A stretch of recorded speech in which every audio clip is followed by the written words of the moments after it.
for this session? Hi, ma'am. I have opted for International Relations program. So I'm an IBDP student. So I'm studying in Hiramdani Upscale School, Chennai. Great, great. It's a pleasure to have you with us, Rohi. Thanks for joining. Anyone else who wants to share a bit about themselves and where they're from?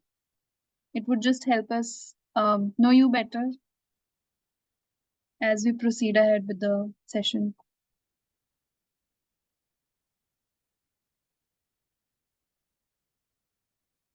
Ishika, Navya, Apurva, any of you, if you want to go ahead. Thanks for sharing with us, Isha. We are also excited to interact with all of you. It will be helpful if you can, interact as we go ahead with the learning circle itself. And I would like to take this opportunity to begin with our agenda for today. So, hey everyone, evening. Hope all of you are good. So today what we are going to do is we are going to do a learning circle around 5 disciplines. The courses that we are going to offer under Ashoka Horizons Achievers Program in the upcoming summer for 2025. A bit about Horizons Achievers Program. So these are short-term online micro courses which are for curious and ambitious high schoolers like you, which are delivered in a live interactive format by Ashoka University's faculty. And the pedagogy that we adopt is is a project module wherein students would be working on a capstone project. The intent for Learning Circle is to give you a sense of how these courses would look like during summer, how your interactions with the faculty and with the teaching fellows look like during the summer and during the course, and to give you a sense of what kind of activities would be conducted with the students. With us today, I have joining us Anu Seth, who is going to be the teaching fellow for finance course titled Money Markets Personal Finance. We have Aditi, who is teaching fellow for entrepreneurship course, entrepreneurship and business startup to endgame. We have Muskan, who would be the TF for international relations course, the future of war. We have Nandini with us, who would be delivering Econometrics Essentials course, followed by Pramit, who would be doing another economics course with us, Strategic Decisions and Game Theory. Along with that, I have with me Isha, who works with me at the Office of High School Programs. And I'm Yashasvi, and I work with Office of High School Programs. And I'm very excited about this learning circle because we have really exciting activity, an activity you would be able to relate to. Would request Muskan to take it forward, and I hope we can begin with the activity itself and the learning circle. Over to you, Muskan. Hi everyone, really glad to see all of you here. So, as Yashasvi said, I'll be the teaching fellow for the Future of War course. And what all of us TFs will do today is answer this case study and through various different prompts which relate to our specific disciplines. So, this is the case study we came up with, which is that a jewelry business startup expanded to the US market 6 months back. The startup offers online customization and design of pre-owned and new jewelry with gemstone heavy designs. Started by a third generation family business entrepreneur, the startup is funded by friends and family and has been able to build a customer base of a few loyal customers. The family business is a well-renowned luxury jewelry store chain in India, and given the recent announcement of the 26% tariffs on Indian jewelry imports by Trump, the startup may take a hit on exporting jewelry and gemstones to the US. So, what we will be looking at is what the startup can do and presenting unique solutions based on the courses that we will offer. And we will try to utilize the learnings that the course will be offering. Um, so, if we can go to the next slide. So the prompt that we chose for international relations is what may be the potential effects of these US tariffs on an Indian startup or the jewelry sector on international relations, and what do these effects reflect about the changing nature of war and conflict? So next slide, please.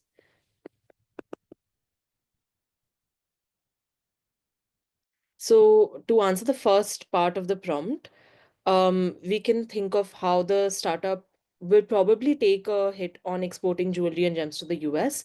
And this is significant because the US is one of India's largest jewelry export markets, and the US accounts for almost 30% of India's annual gems and jewelry exports share. But there is a different angle to this, which is that the US is levying high tariffs for all countries. So this could allow India to gain a competitive advantage in the jewelry market within the US over other countries, which may be facing higher tariffs. For example, if we look at the trade war between US and China, China's share in the US market is definitely bound to fall now. And that will increase India's export opportunities. And if we can look into this more, then this will help India's goal of doubling the India-US trade to $500 billion by 2030, which is the goal we've set. There was a business summit in Surat last week where buyers from countries such as the UK, UAE, Canada, even the US itself had come to Surat to look at diamonds. And they basically said that lab-grown diamonds in Surat are cheaper than those in China. So they're now looking to buy these diamonds from India. And because of the tariffs, the Chinese diamonds are bound to become even more expensive than they already are. So this is a good opportunity for India. So not everything is bleak.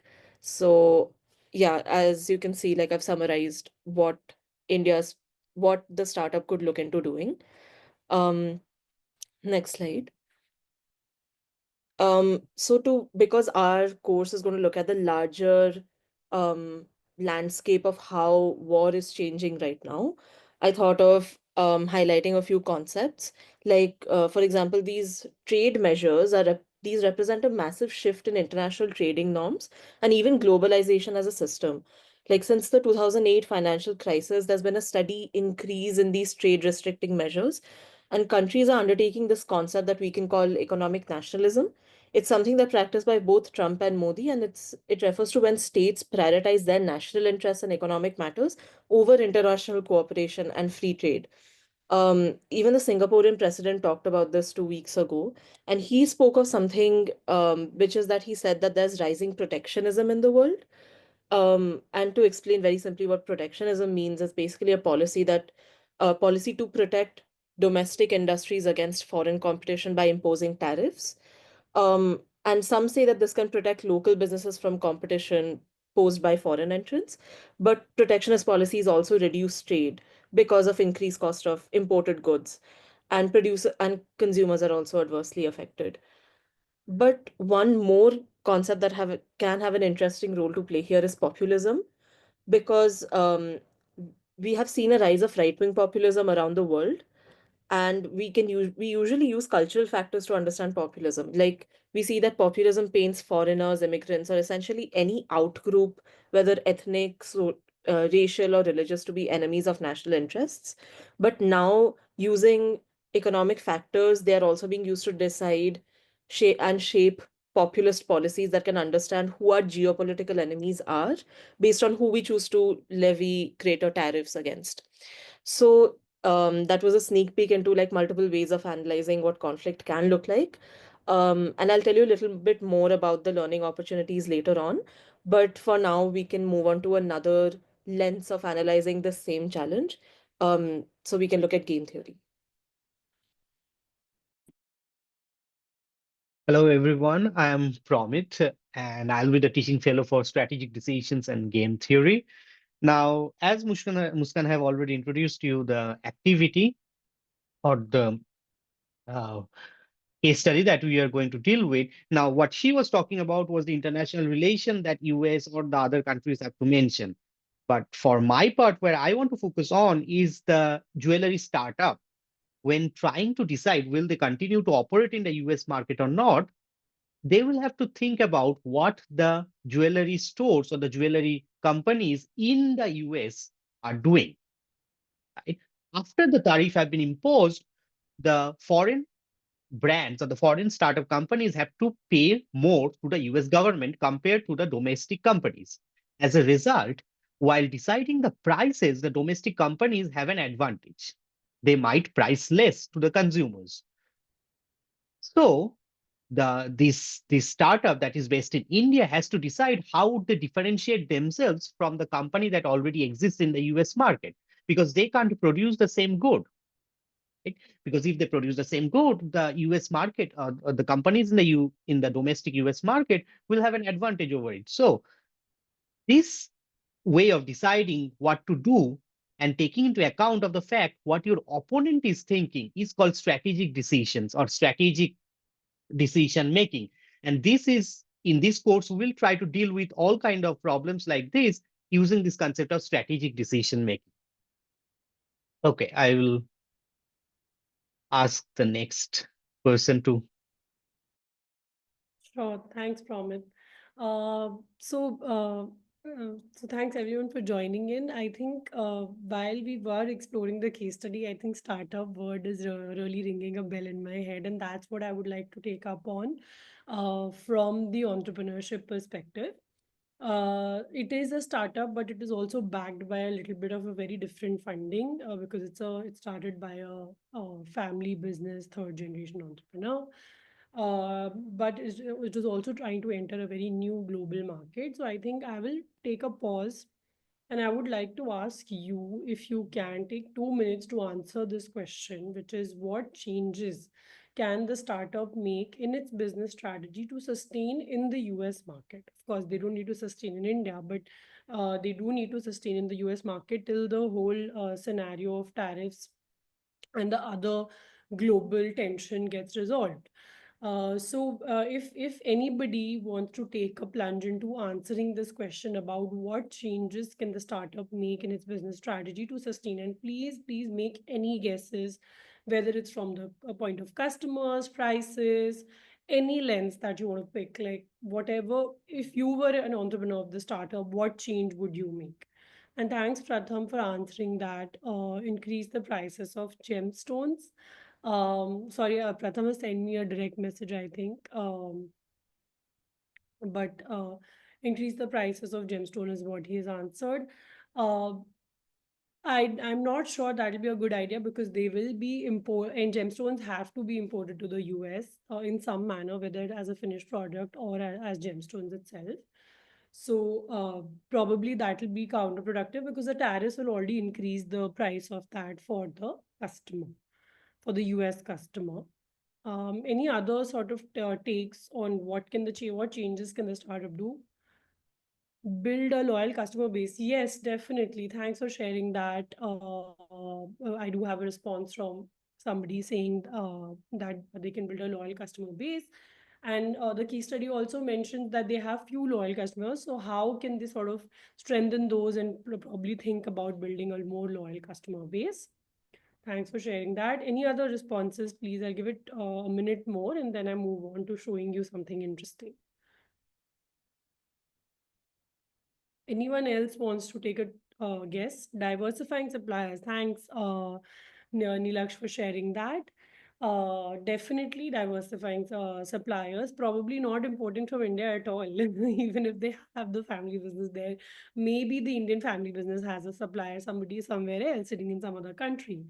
Partnerships or collabs. Thank you. Startups should localize offerings and adopt agile data-driven strategies to meet US market demands. They must also ensure regulatory compliance, enhance customer experience, and invest in strong branding and partnerships. Thanks for a wholesome answer. Thanks, Arun, for sharing starting goals, schemes, cross collaboration. Make some products in the US itself to fulfill the agenda of Make in US. Thank you. Thank you so much for such lovely responses. I was just reading that out because a lot of you send me direct messages. So not everybody was able to see that in chat. But let me show you. So thanks so much for saying that, and all the ideas are welcome. But I think there is so much that the startup can do from different perspectives, from protecting their revenue to experimenting with what they offer to customers to probably figuring out new suppliers. And that's exactly what we are going to do in the course in Startup to the End Game. Rishis, if you can go to the next slide. So here's a tool which I want to show you very quickly. We will be deep diving into this tool a lot more when we do the course. Go through the course on the Horizons course on Startup with the Endgame. But here's a tool that can actually help to re-strategize for any business or any startup when they are at a nascent stage, no matter whether they are a business running through a long time, or they are a or they're a startup that has just entered the market, or they're a startup that has run successfully in one country but they're trying to enter the other market. So this is a tool, for example, business model canvas, that we use a lot to strategize. And in this, you can actually play with these different plugins that you see: key partners, key activities, key resources, value propositions, customer relationships, what channels do we use to get the product delivered to the customer segments, cost structure, revenue stream. So these are different plugins in play that you can actually use to change your strategy for any business. And you can almost move pieces in every of these bits. Maybe you cater to customers who are more NRIs and can get the product delivered in India itself. Maybe you use a different channel to deliver. Maybe you change your suppliers and you look for different suppliers in the US. Maybe you come up with schemes which helps you save costs or increase your revenue, right? So these are what some of the ideas that we look at in the course, and of course not specifically diving into what this startup could do. But there's so much more that we can discuss, but just taking a minute to say that using these are the kind of tools we're going to be using in the course, and exploring more case studies like these. So, thanks so much. Moving, Yashasvi, over to you. Hi everyone, I am Nani. I will take you for the course of econometrics. Now moving towards our question, what will be the impact of tariff on expected profit of the startup? If I would directly ask you what do you think will happen to the expected profit? Will it rise or fall? Yeah, it will fall. But the thing is, sorry. But the thing is, if we won't be able to get the real impact of tariff itself, because say the cost of production also increases. So the profit will fall by cost of production also, and this import tariff also. So to get the real impact of import tariff, what we need to do, we need to get an identical twin of the given startup. So what do I mean by identical twin? So with identical twin, I mean we will find a firm which produce the same product as the given startup. They also have the same cost, they sell at the same price, and they also had similar profit before the tariff. But the only difference between these two is that this startup export to the US, but the other firm does not export to the US. They only sell in the domestic market. So what happens after this, when import tariff hit or hit the economy, then the one who is selling in the domestic market won't get impacted by this, so its profit won't suffer.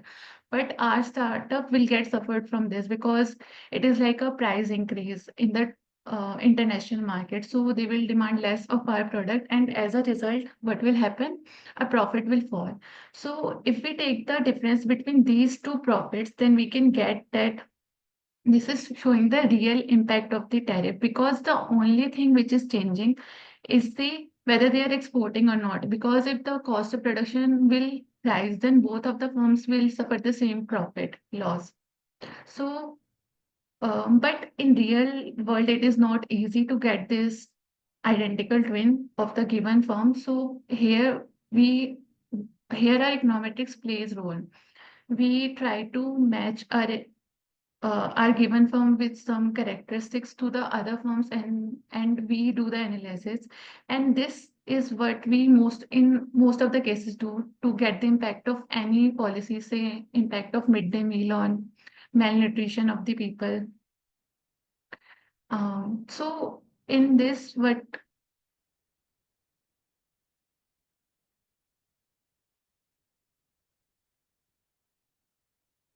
but if the business increases the price as much as the tariff increases, yeah, but if they increases the price as much as the tariff increases, then their selling price will, like their quantity sale will fall.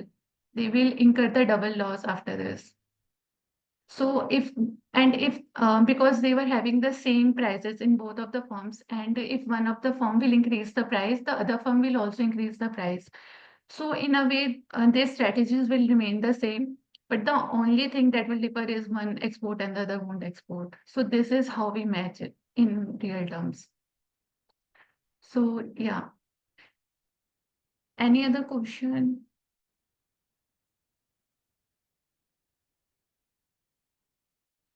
Okay. I would like to Anu to take over the presentation. Thank you, Nandini. That was really well explained on the econometrics. So yeah, now I'd like you to step back and look at the individuals involved in this problem statement and the prompt that I've given in finance, money markets, and personal finances. Looking at the problem statement from the lens of funding, right? So we've seen that in many early age startups, like in our case, the funding has come from friends and family. So what do you think would be the potential risks that are involved? And I'd like all of you all to use the chat and give me some answers. And then we'll talk about what are the strategies that we can use to kind of safeguard their funds while this startup is investing in the US. Anyone who'd like to write about, I'll give you a minute to write about what would be the risks involved here for the investor, for the customer, as well as for the founder.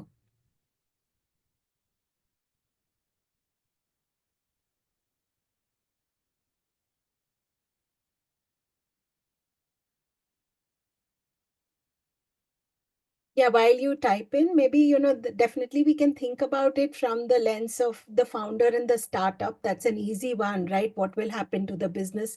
There's a lot of uncertainty that has come in, and all the various speakers now spoke about what are the different forms that this startup can take, like, whether they're exploring more efficiencies or different collaborations to improve. But that's coming from a business risk point of view. But if you were to look at the individuals involved here, there are three parts. One is the founder of the startup itself. Very often the founder themselves get invested into it. So the funding problems will happen, when there is so much uncertainty around us, we see that the funding kind of dries up. Thank you, Neelkash, for that interesting answer. He writes that funding problems to the founder because of the increase in tariffs, as investors will hesitate to give you more funds. And to make any changes in your business, you will need more funds. Even if you've already got funds from your friends and family, the moment there is uncertainty, you will see that the price of the US dollar has gone up. And this is an India-based startup. So immediately we are seeing an impact there.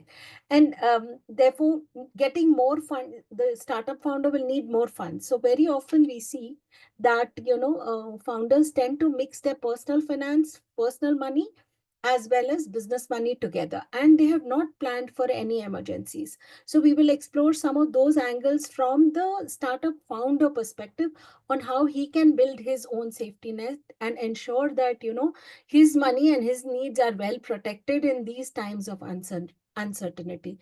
We have a very interesting answer from Apurva, who says that have US citizens or US based friends or investors involved in this funding, so that when the startup fails, the risk is also on the US citizen who could be saved by the US laws.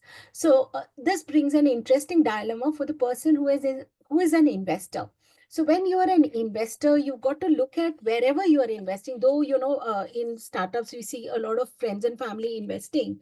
But simple things like having formal agreements in place, and have you, before investing in your friend's startup, have you really gone through and done your due diligence to evaluate what would be the business risks?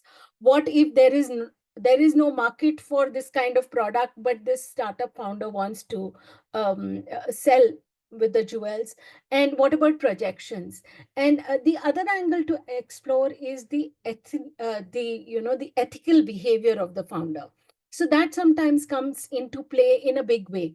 So you've got to look at all these. So separate formal and business finance, make formal agreements, and have your own hedging strategy. This is something the investors got to do. Then we have another interesting answer by Shayama. Limiting funding options. Yes, conflicts between friends and families can really affect all businesses. So apart from the financial risks, especially when you're doing something with friends and family, the emotional boundaries also get spoiled. So it is very important to understand that, you know, a failed startup does not mean a failed relationship. And how does one navigate through those emotional boundaries? What are the kind of conversations you can have? So this is all part of connecting money markets and your personal finance, and ensuring that we limit some of these conversations. Now, when you have limited investing experience, then sometimes, you know, let's take an example. Now, because of the tariffs, if you see in the US, the customers are in the US. So the US customers will, everything for them is getting expensive. So that's why you've got to realize how all the markets, how you can join the dots. So everything in the US is getting expensive, and therefore buying jewelry, which is one of the discretionary expense, your budgets for jewelry will come down, or maybe you'll postpone some of these expenses.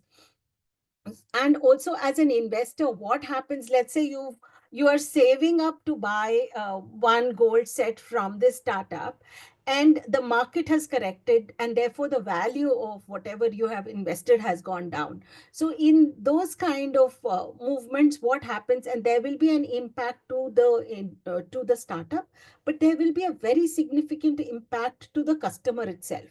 And if you just join all the dots and all these programs together, the individual in this is you, the person who's also earning while doing all this business. It is your money which you got to, which you will be investing and ensuring that it earns well for your future. So we will be exploring some of that in personal finance and talking about how all these programs and how all these market movements and tariffs get connected to how our investments are going to perform in our real life. So it's a skill for life, and I'd look forward to seeing you at Money Markets and Personal Finance. Thank you. Thank you, Anu. Thank you. Thank you, So Anu. with that, we move on to the next section. Maybe you can change the Yeah. slide, and we will now be walking you through what is the expected learning outcome from each of these courses. So back to Muskan to take on for her course. Yeah. I think that's the next slide. Yeah. Yeah, Yashasvi, you'd like to come in? Yeah. Thanks, Anu. Thanks for sharing. Thank you, everyone, for walking us through the case study and helping us understand different perspectives and different lenses through which we can look at this case study of a business of a new startup that is navigating its way through the global changes that's been going on. It did really help me understand how these macro level decisions, policy shifts have impact on very micro decisions as well, and how strategically one has to think, and what all they need to weigh in terms of financial planning, in terms of the larger narratives that might be going in the international arena. So that has been very helpful and interesting as an audience for me. I thank you for walking us through that activity. I will pause for a minute and check with students if they have anything to say about the activity, and if they want to understand something from you, or if they have any questions. Please feel free to raise your hands or unmute yourself and go ahead with it.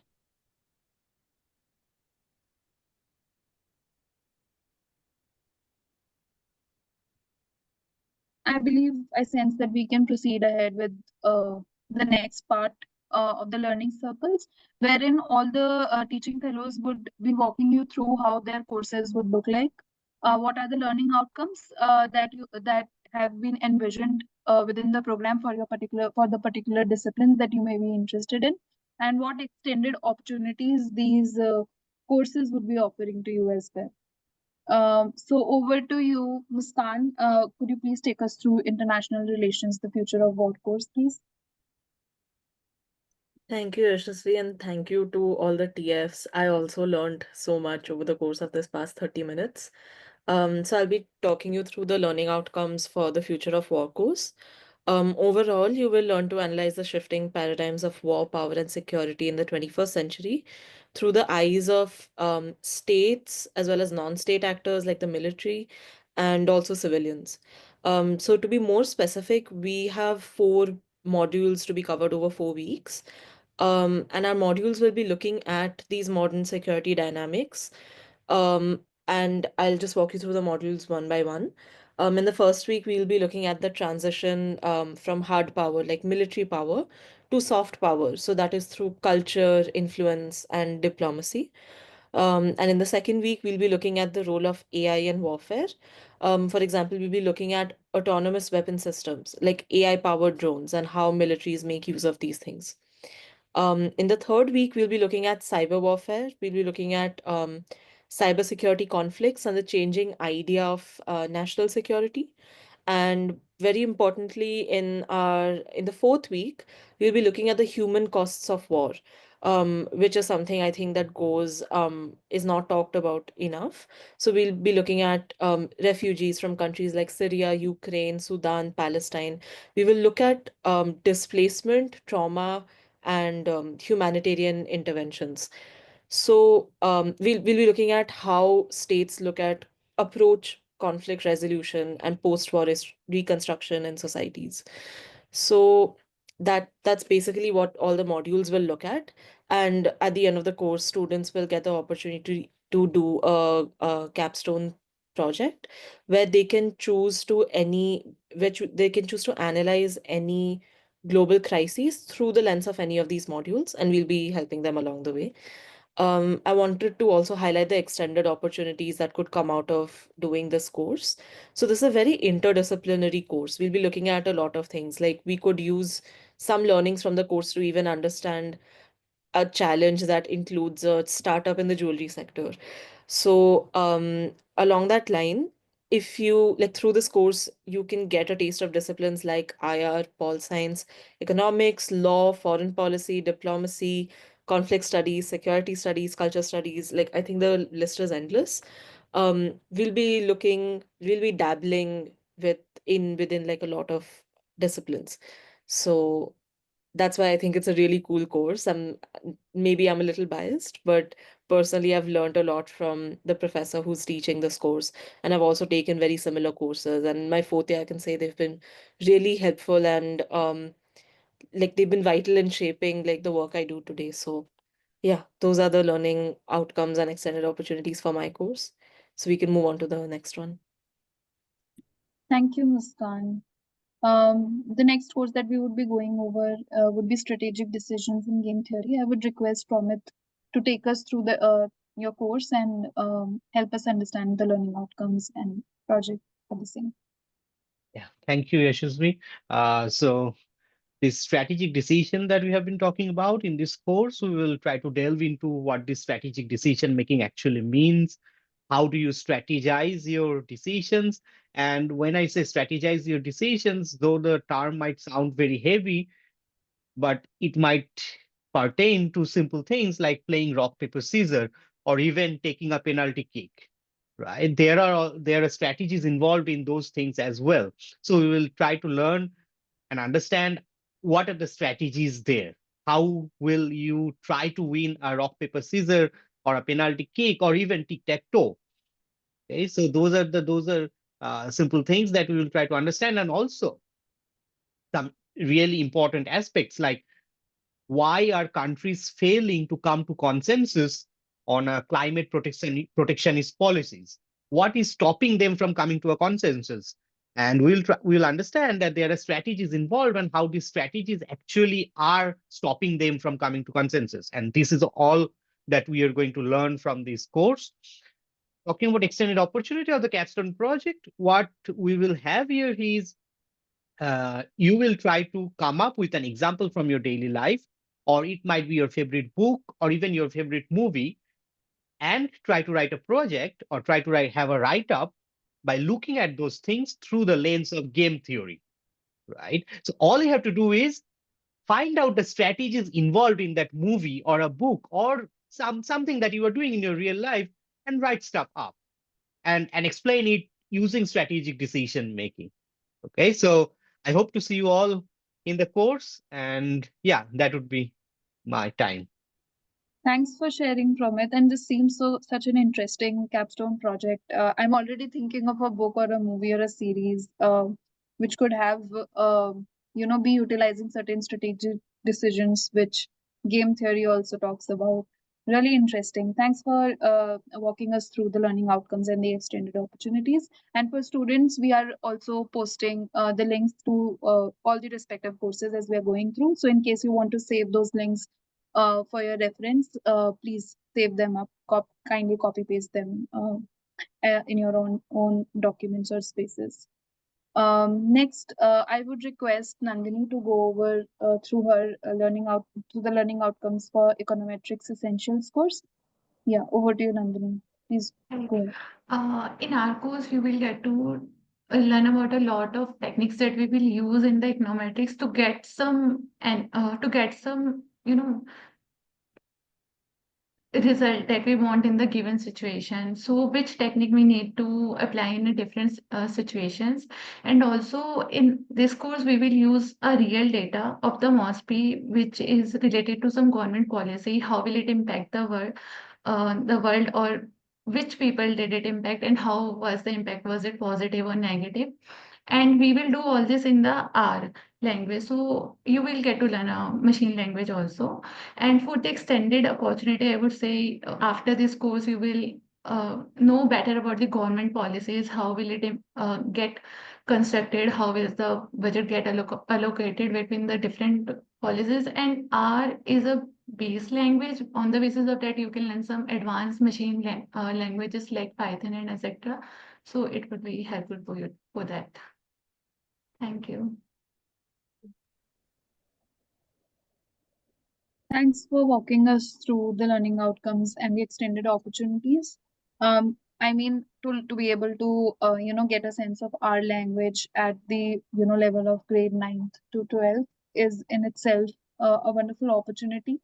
Yeah, thanks for sharing that.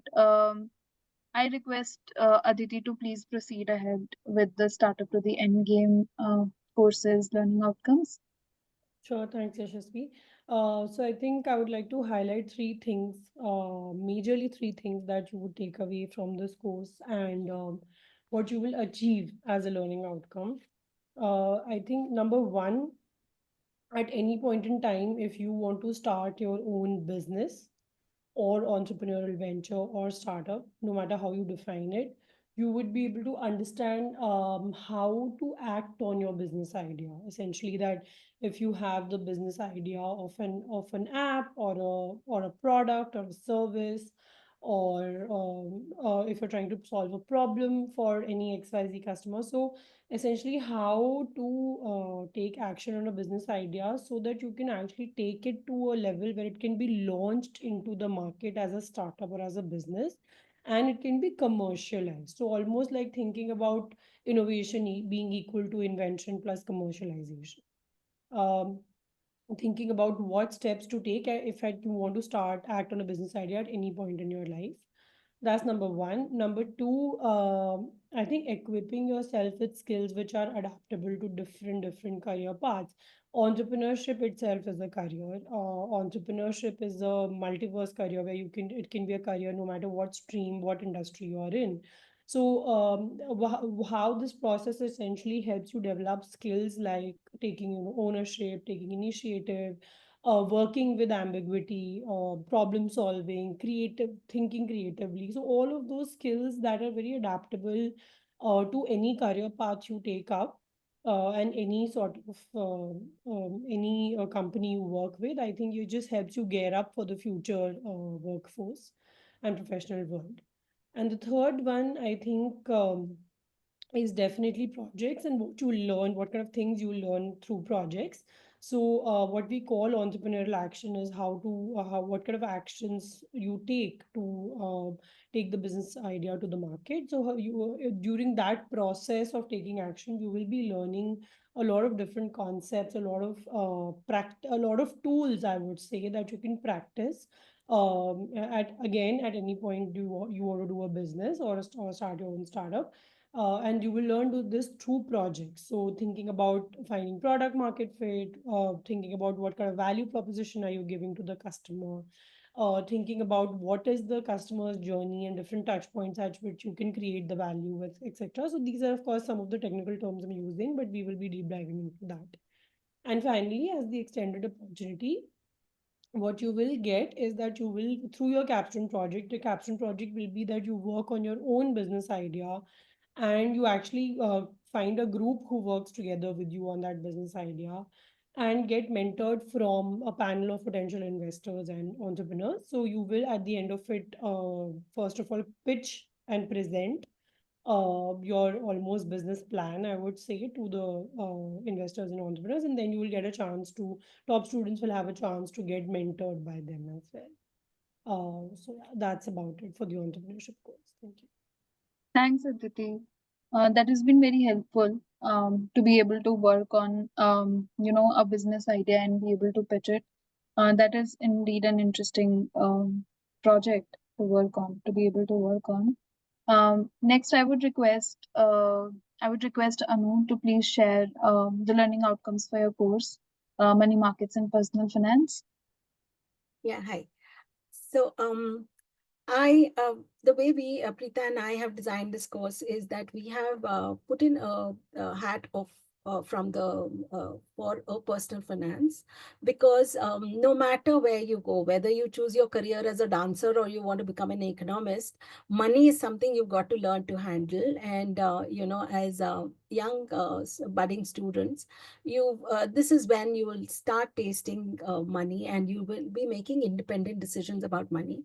So how do you handle that, and how do you ensure that you not just have fun, but you also have a guilt-free fun and also make this money multiply? So we've designed the program along personal finance, but we will touch upon a lot of topics of the market, like we did in our case study, and touching upon, let's say, buying the right company by way of either mutual funds or by way of shares, because there is the startup, but how does this business work and how can we invest into this business would be something. And then if the business grows, we also make money. So money is always an interesting conversation. I promise you that it's going to be a lot of fun, including Zoom rooms. We've got some exercises, a lot of conversations that you will have both at home and amongst yourselves. The learning outcomes primarily are to help you, give you a structure on how do you run your personal finance, which is going to be a lifelong learning. And you will gain a lot of confidence in how do you navigate these choices, whether I should buy this dress or buy an iPhone, and when is the right time to spend on your credit card. Those are some of the conversations that we will deliberate on. The course and the program is out there at the link here. So you can do that. Now, in terms of the extended opportunities, what you will get is you will be able to correlate between what is happening in the world and how it's going to impact you in the future. And even if you want to be an entrepreneur, or you want to, whatever career path that you follow, you will be able to apply some of these into your career. In terms of the pedagogy, we are looking at a lot of storytelling, movies. You can bring out your creative sides as well. And this will be a lifelong skill for you, whether it is psychology of money, whether it is building your own financial safety net, whether it's understanding asset allocation, portfolio allocation. And this also, in our counseling and later discussions, we will also talk about the various career paths that need a fundamental understanding of how money works. So thank you. Looking forward to you guys. Thanks for sharing about the Money Markets and Personal Finance course. This is indeed a very, very looks like a very helpful course for a mid-20-year-old like me as well, who struggles a lot with understanding of the finances herself. So to be able to get that kind of an understanding and develop that kind of an understanding at the level of as a 14-year-old or a 15-year-old is a great opportunity indeed. Totally. Absolutely. Yeah. Thank you everyone for sharing your learning outcomes for your respective courses. And before we proceed on to the next bit of the learning circle, I would request all of the students who are all the participants who are attending, if you have any questions with respect to any particular discipline or the course that we are offering, now is the good time to ask your questions, be it how the classes would look like, how would the structure look like, are there any reading materials, so anything that you wish to know more, which would help you which would help you decide to go ahead with the course, please, this is a good time, and these are the best people who can give you the the correct answers. So anyone who wants to seek some clarity, please go ahead.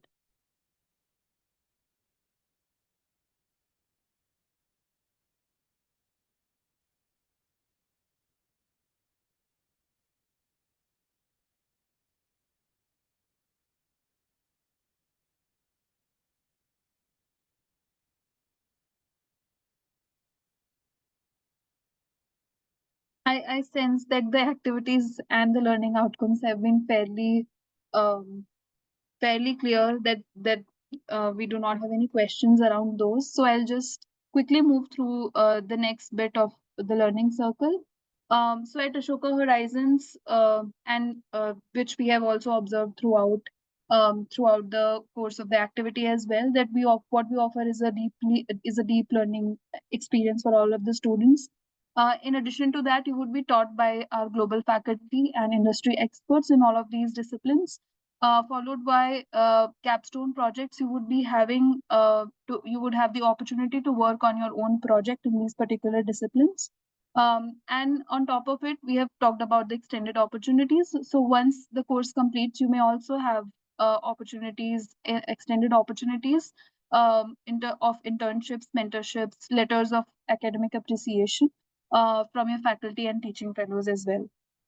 What Horizons essentially helps high schoolers like you is to be able to develop and strengthen your college profile. So you may be already at some stage at some stage of building your college profiles, and you may have decided what discipline you want to pursue. So these courses in the past have helped a lot of students who have attended these courses to gain clarity in the particular discipline and come up with a project of their own. Moving forward, this year for summer 2025, we are offering 15 courses. The learning circle was around 5 courses, but we are offering 15 courses. So feel free to check out our course catalog and go through it while you are deciding to apply for the Horizons Achievers program. Here are some quick important dates for you to remember. The program dates are from May 17th to June 14th, from mid-May to mid-June, essentially. And a final application deadline is 4th May, which we are nearing in some time as well. So additionally, I would request if any of you have any questions other than those which you have gained clarity on, in terms of application process, in terms of dates, how the classes would look like, please feel free to drop us an email on Horizons Achievers Program's email ID, which is horizons@ashoka.edu.in. These were some of the things that I wanted to go over quickly. Other than that, in case you have any questions, please feel free to drop them in the chat. Yeah. And if there are no questions, I believe we can close the learning circle for today.